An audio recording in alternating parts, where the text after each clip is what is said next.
This video serves for people who want to have a quick overview of the plot of the book, or for those who have already read the book and don't remember exactly every little detail. We accompany Geralt with Ciri on their travels to Kaer Morhen. Ciri has nightmares at night about a Nilfgaardian attack on Sintra and her escape from the burning city. She is terrified of a black knight with wings on his helmet. At roughly the same time, we can see Dandelion traveling and singing a song about Yennefer, Geralt and Ciri, which an unknown merchant hears and comes to visit him later during the night in a settlement. Dandelion denies sharing anything about Ciri. We witness Merchant Rin's attack. He ties Dandelion with a spell and demands information.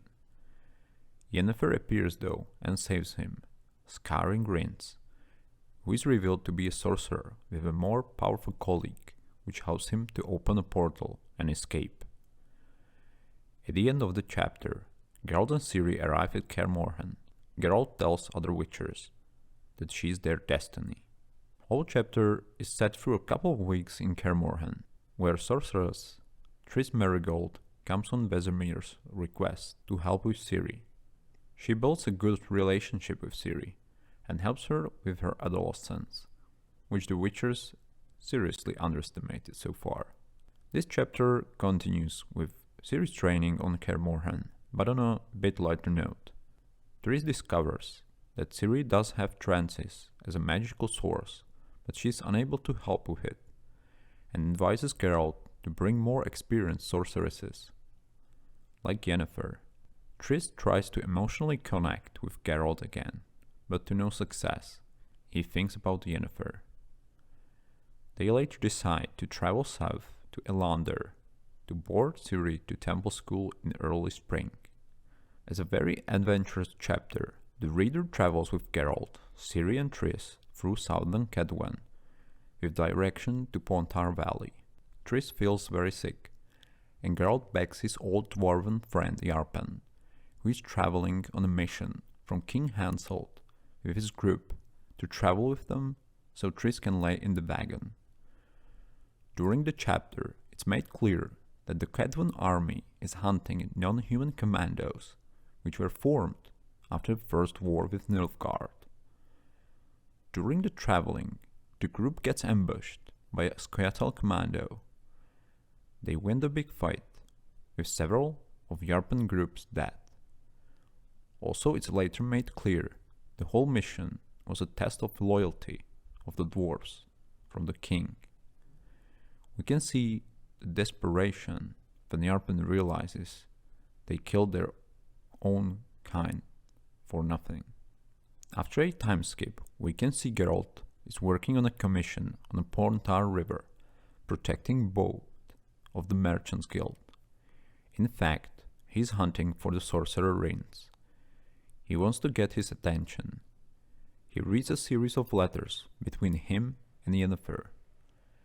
Their boat is ambushed by Temerian guards who want to capture Geralt because of Rince's orders. Because of a monster attacking the boat, they die in the end, and we find ourselves in Oxenford, together with Geralt.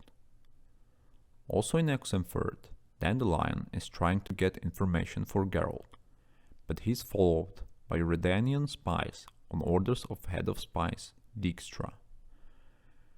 With help of Dandelion's friend Shani, Geralt finds out a track on Rince, who is in the town, but they are followed by sorceress Philippa Eilhart, who is close to Dijkstra, but she clearly acts with a different motive.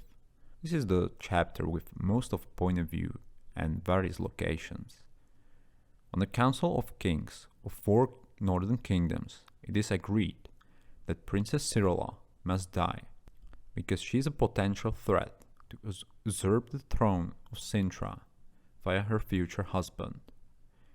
Meanwhile in Nilfgaard, we can hear Emperor Emhyr also wants to capture her for the same reason, as it appears to get a lawful ruler to conquer Sintra. He directs Rince to capture her faster. that she cannot be harmed, same as Yen. Geralt must be killed though. Meanwhile, Dandelion, with Geralt and Shani, seek the contact on Rince.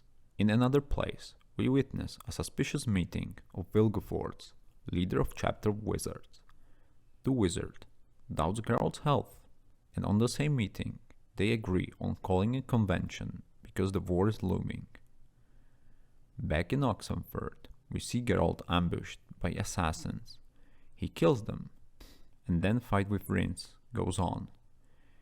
He escapes by a portal because Philippa restrains Geralt by a spell. We find ourselves again in Elander, where Ciri is almost done with training from Yennefer. They prepare to leave the temple because of the coming danger, of which Yennefer knows, and also from the letters from Geralt. Ciri remembers how it was when she first met Yennefer in a series of flashbacks, and they weren't particularly happy memories. In the end, they bid farewell to Nenek and the temple, and they head towards Plantar Valley, closing out the story of the first book of the saga. Thanks for watching. That's all for this time. Feel free to subscribe since I'll see you again in a few days with another story about Geralt the Witcher.